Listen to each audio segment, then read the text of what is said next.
Okay, so for my topic, I chose Marion post Wolcott and how she dealt with the Jim Crow laws. So, first, I chose that topic because when I started doing research about her and the Jim Crow laws, I known a fair bit about the time period that she did most of her work in. Obviously, the Jim Crow laws, I know a lot about that. I've been in history classes and stuff. And then another one is the Great Depression. I know all about that. And then World War II. And me knowing a lot about those really just kind of made me want to choose that topic. Um, the types of resources that I um,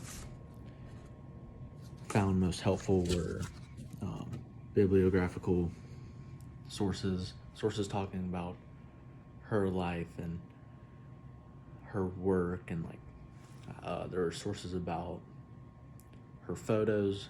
They would show the photos, and they would show um, all like the descriptions of the photos, everything that you really needed to know. Something a research that was challenging was um, trying to find in the textbook about in the certain sections, trying to fit that into the paper, and um, I made it work pretty good, but that was probably the most challenging part of the research and finding sources. So first, I would like to talk about um, the main points of my paper, the main points about the speech. And the first point I'm going to talk about is Marion Post Wolcott and her life. So first, she was born June 7th in Montclair, New Jersey.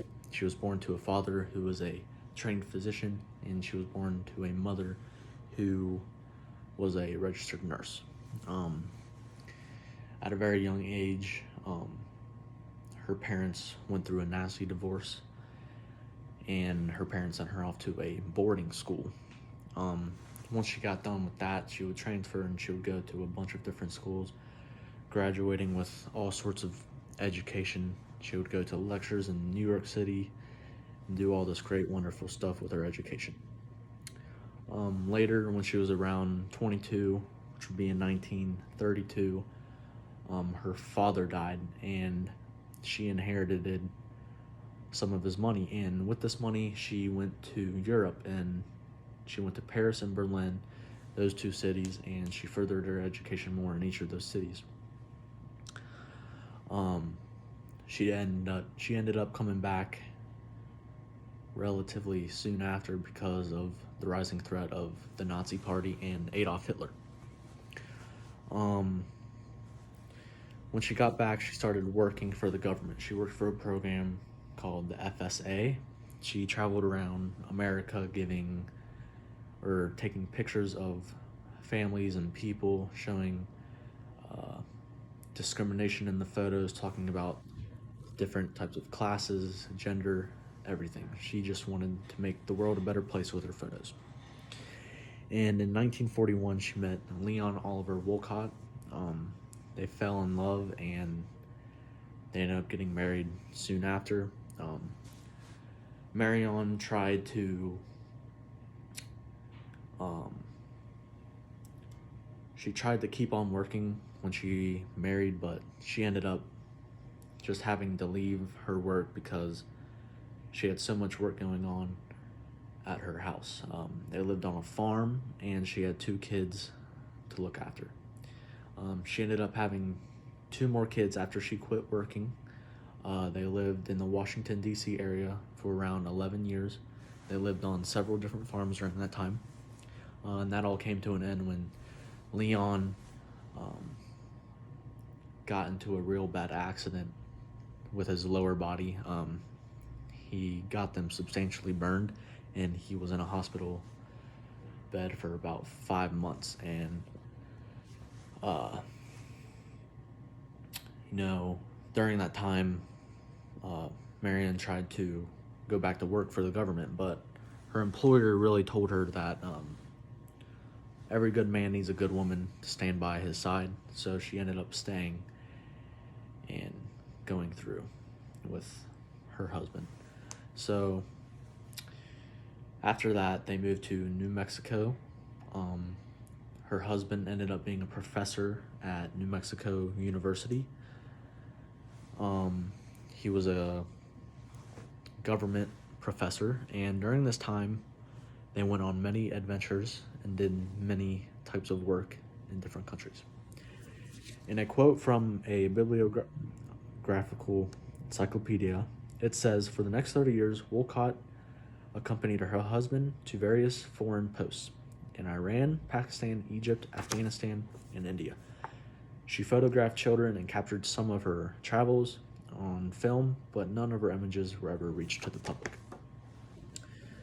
And so after that, they settled in Santa Barbara, California for the rest of their lives.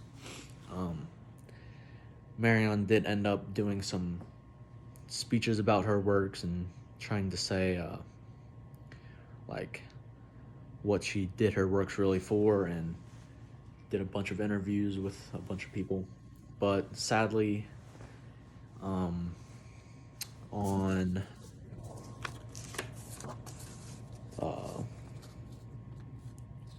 November 24th, 1990, she passed away due to a long-term battle with lung cancer. Marion post Wolcott did many great things in her life, and she had a lot of change. She made a lot of change. One of the most notable would be the Civil Rights Act. She did a lot with that. All of her photos were very meaningful during that process, and it was just a great thing that she did.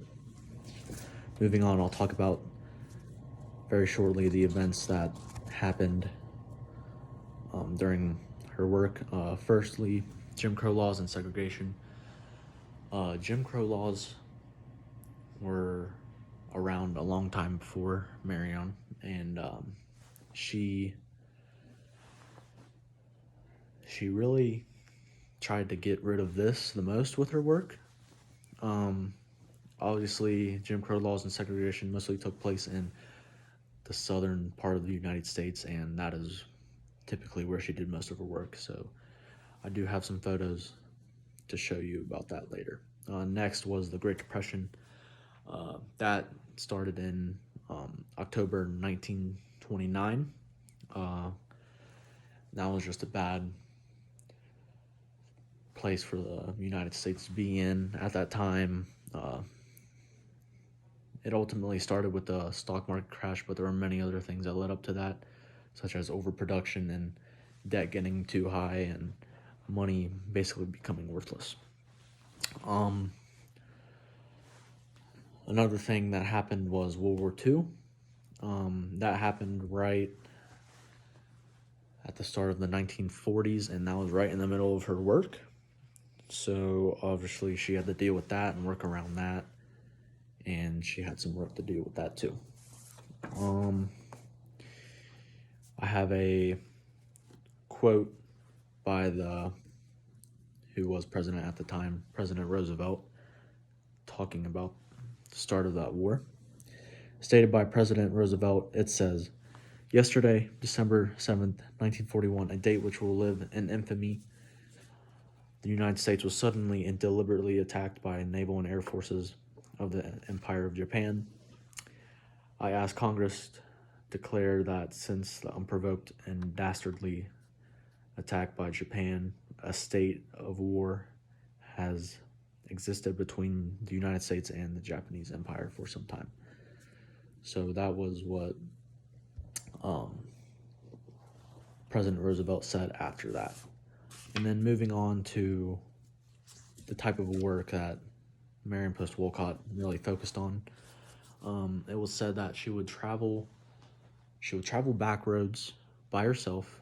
Most of the time she would not have anyone to accompany. She would have to carry cameras, tripods, lenses, everything she had with her. And it's kind of crazy to think about that nowadays. She sometimes did travel with a black caregiver, and she also traveled with someone that started talking about like how birth control works, and she learned about that and writes about that too. Um,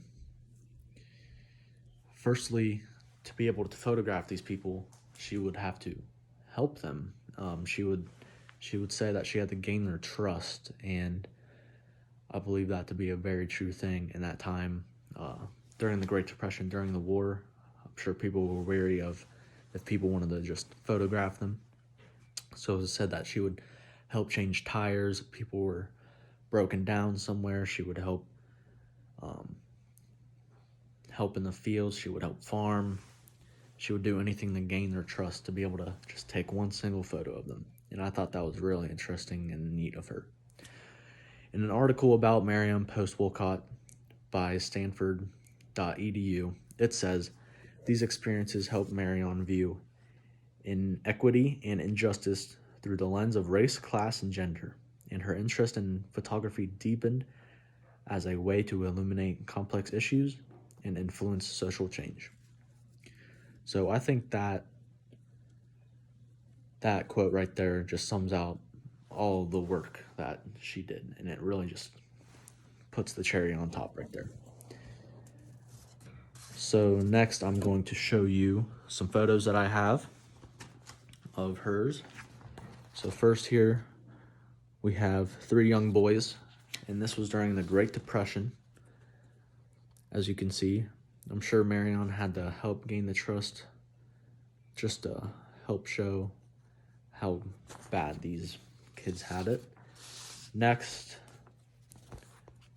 has some colored folk in it. Looks like they're at a party or something, and I'm sure Marion post Wolcott just wanted to show that even if they are of a different race or a different color, that everyone can have fun and everyone can live side by side to each other. And then my last photo has a colored family working in the fields.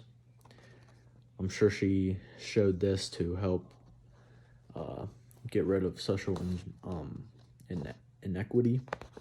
It would help get rid of people thinking that black people were just not good at all, but here you can see that they're hard at work trying to provide for their family, and I'm sure that she helped them with their fields and crop growing to help get them to take a picture with her. So lastly, I'd like to finish up by summarizing my discussion, and I would say that researching Marion really left an impact on me, because I realized her work was so incredible and helped change so many things, like the Civil Rights Act. That was one of her main things that she helped resolve. And it just made me feel like there's still problems today, especially with like women getting equal pay and just even certain races not being able to get jobs, and it's just a horrible thing. And I'm sure if Marion was around today, she would agree with me in that we need to get these things resolved. And for some other topics that I think would be good to research during this time would be certain other civil rights activists like Martin Luther King and some of his not so famous speeches, and then maybe how actually like how bad like the Great Depression was in the South, because that was during the 1930s and there were still Jim Crow laws, and like how bad that would be for colored people in the South, and basically how they got around and survived. So thank you.